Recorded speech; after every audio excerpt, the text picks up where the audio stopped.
அனைவருக்கும் வணக்கம். நம்ம ராஜேஸ்வரா விழாக்கில் இன்றைக்கி என்ன பார்க்க போகிறோம்னா, இன்றைக்கி தாத்தா பாட்டிக்கெல்லாம் காலையில் மட்டும்தான் சாப்பாடு கொடுத்தேன், மத்தியானம் கொடுக்கல. ஏன்னா அவங்க வந்து ஒரு திருஷ்டி வீடுன்ட்டு திருநெல்வேலி வரை போயிட்டாங்க. இப்போ சாதம் வந்து நம்ம 2-3 பசங்களுக்கு சாருக்கு அவங்களுக்கு தான் கொடுத்தேன். தாத்தா 2 பேர் இருக்காங்க, இன்னொரு தாத்தா பாட்டி, இன்னொரு தாத்தா தான் ஊருக்கு போயிருக்காங்க. முக்கால்வாசி நான் வயசானவங்களுக்கு தான் நிறைய பேருக்கு சாப்பாடு கொடுக்குறேன். பசங்களோட அகாடமியில் படிக்கிற பசங்களோட இவங்களுக்கு தான் அதிகமாக கொடுக்குறேன். சரி, வயசானவங்களுக்கு கொடுத்தா நல்லது தான் அப்படின்ட்டு இன்றைக்கி வந்து சிக்கன் குழம்பு தான் எல்லாருக்கும் கொடுத்துட்டு எடுத்து வச்சுருக்கேன். எனக்கு சாப்பாடு செய்யும்போது வீடியோ வந்து போடவே முடியல, ஏன்னா நேரம் ஆயிடுதா. அவங்களுக்கு நான் வீடியோ எடுத்துக்கிட்டு இருந்தேன்னா நேரம் ஆயிடுது. ஏன் வீடியோ போடுறேன்னா, நான் சமையல் செய்கிற மாதிரி வீடியோ போடுங்கக்கா, நீங்கள் என்னால் போட முடியல. அப்படி ஒரு நாள் எப்படி நான் போடுறத பார்க்குறேன். அப்புறம் சிக்கன் குழம்பு, ரசம், இது நிறைய ரசம் தான் இருக்குது.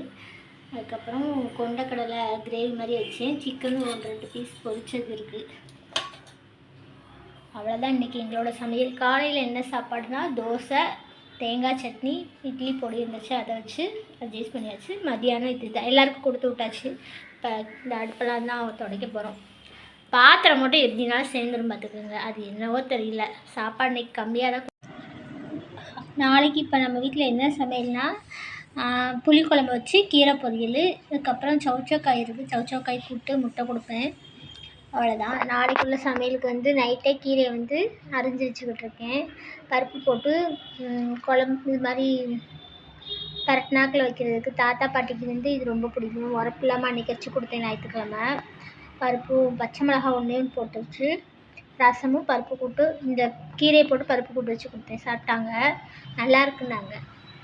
அற்புதமாக இருக்குமா சாப்பாடு அப்படின்னா என் மகள் நல்லா இருக்குன்னா. அதனால் நாளைக்கு காலையில் அவங்களுக்கு, நாளைக்கு மத்தியானத்துக்கு அப்படியே அரிஞ்சு வச்சிட்டேன்னா காலையில் கொஞ்சம் ஈஸியாக இருக்கும்ல. காலைல பாப்பாவை சாறு எல்லாருக்கும் கொடுக்கணும்ல. அதனால் இன்றைக்கி நைட்டு சாப்பாடு கொடுக்கல. நான் தாத்தாங்களுக்கு மட்டும் கொடுத்துட்டு அப்படியே கீரை, வேறு கீரை, இது வந்து பொன்னாங்கண்ணி கீரைன்னு சொல்லுவாங்கள்ல, அதுதான் அது. இதையும் கைப்பாற்று வச்சுருவோம். இந்த கீரை ஃபுல்லாமே 5 ரூபாய்க்கு கொடுத்தாங்க தாத்தா.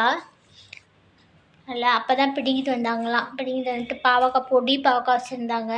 அதை பாவம் வயசானவராக இருந்தார், சைக்கிளை தள்ளிகிட்டே வந்துட்டு அங்கனக்குள்ளே படியில் ரெஸ்ட் எடுத்துகிட்டு உட்காந்துருந்தார். அப்புறம் நாங்கள் தான் இது கீவிட்டக்காவும் நானும் பாவக்காவும் கீரையும் வாங்கணும். இந்த கீரை 5 ரூபானா பரவாயில்ல, எவ்வளோ கீரை இருக்குது. பாவம் தான் இந்த தாத்தா. நல்லா இருப்பீங்க வாங்கினீங்க அப்படின்னாரு. சரி வாங்கியாச்சு. இந்த கைப்பாத்து இதையும் நாளைக்கு பருப்பு போட்டு கூட்டு வச்சிட வேண்டியதுதான்.